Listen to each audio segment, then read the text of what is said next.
enter the value of y1 and z1, that is the second and third argument from the user.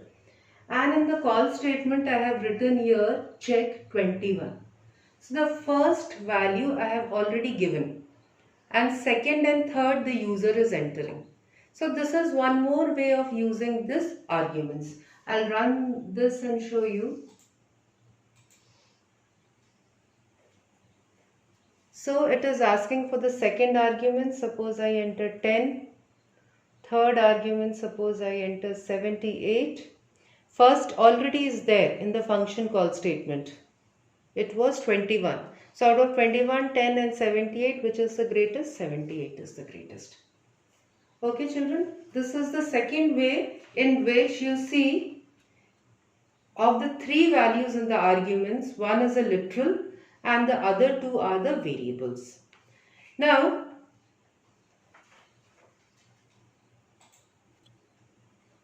so children, in this check statement you see I have passed 21, 76 and 15. So I have passed in this function called all the literals. In the previous one I have passed only 21 as a literal, and x second and third, that is y1 and z1, were entered from the user.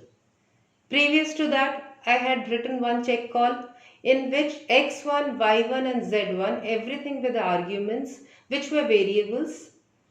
Okay, and the user was entering those values at runtime. Now we'll run this also and see. I'll just save this.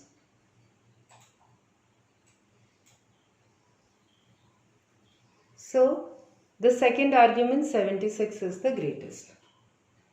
So children, what we have seen in this, in the all above function calls, the number of passed values, that is the arguments, has matched with the number of received values, that is the parameters.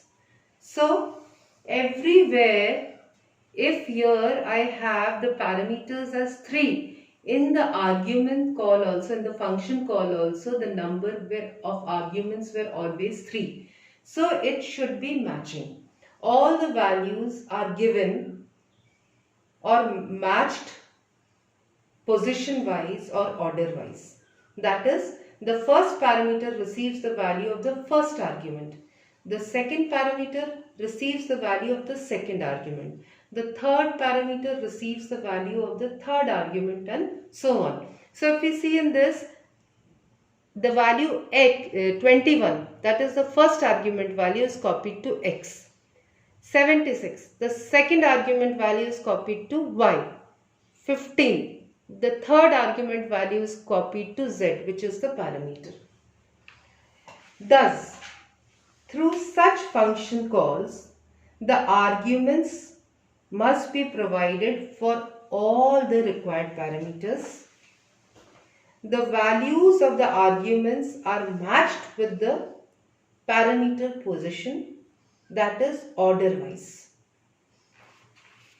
So this way of parameters and argument specification is called as positional arguments or required arguments, or sometimes it is even called as mandatory arguments, as no value can be skipped from the function call, or you cannot change the order. For example, you cannot assign the value of the first argument to the third parameter. So children, if I want 21 should be copied to z, in positional argument it is not possible. The way, the order, the position, that is very, very important.